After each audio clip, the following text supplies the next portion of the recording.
کے دو طریقے ہیں، دو طریقے، دونوں طریقے بہرحال جو انسان چاہے اس پہ عمل کر سکتا ہے۔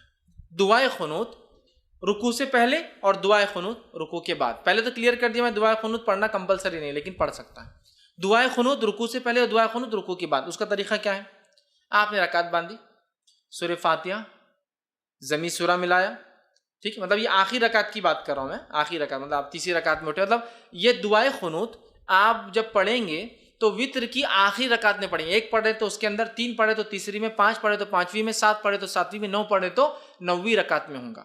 تو آپ کھڑے ہوئے تیسری رکعت کی، سمجھو انڈیا پاکستان ہم 3 رکعتیں پڑھتے، تیسری رکعت میں کھڑے ہوئے آپ، ٹھیک ہے، تو تیسری رکعت میں آپ کھڑے ہوئے، تیسری رکعت میں کھڑے ہونے کے بعد سورہ فاتحہ پڑھی آپ نے، سورہ فاتحہ پڑھنے کے بعد ضمی سورہ ملایا، ضمی سورہ ملانے کے بعد اب آپ کیا کریں گے؟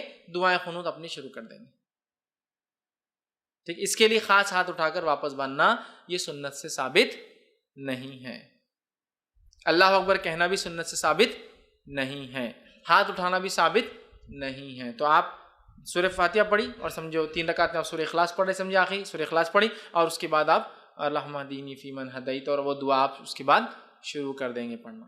یہ ایک طریقہ۔ دوسرا طریقہ، آپ تیسری رکعت میں کھڑے ہوئے، سورہ فاتحہ ضمی سورہ ملایا، اللہ اکبر کہہ کے رکوع میں گئے، رکوع سے اٹھا سمیع اللہ لمن حمیدہ ربنا لک الحمد حمدا کثیرا طیبا مبارکا فی اللہم اہدنی فیمن ہدیت وعافنی فیمن عافیت، اب آپ یہاں سے وہ دعا شروع کر دیں گے، اور اس کے بعد پھر دعا ہونے کے بعد سیدھا سجدے میں چلے جائیں گے۔ تو یہ دعا 2 جگہ کی جا سکتی، قیام میں اور رکوع کے بعد۔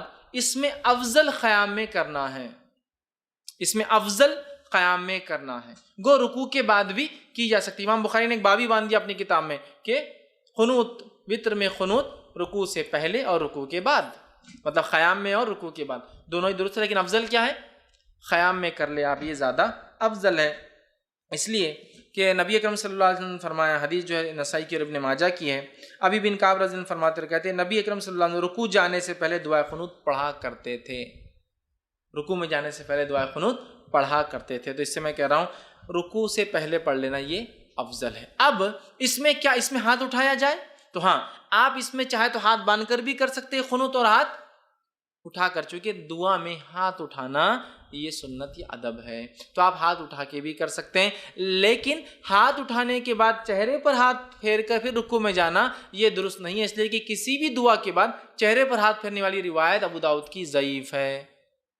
تو آپ کو عام دعا میں بھی بہت سے لوگ دعا پڑھ کے ہاتھ پھیرتے ہیں، نہیں، درست ثابت نہیں سنت سے۔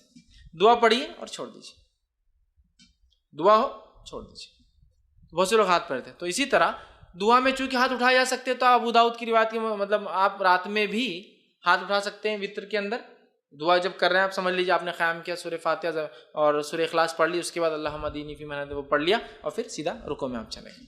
ہاتھ پھیرنے والی روایت ضعیف ہے، عام حالت میں مت پھیری اور نماز میں بھی مت پھیری ہاتھ کو، ٹھیک ہے، آپ نے ہاتھ چھوڑ دیا، آپ رکوع میں چلے گئے۔ تو یہ تھے قنوت پہلے اور قنوت بعد میں، دونوں بھی ہو سکتا ہے، افضل پہلے ہے لیکن بعد میں بھی پڑھا جا سکتا ہے۔ اسی طرح جو ہے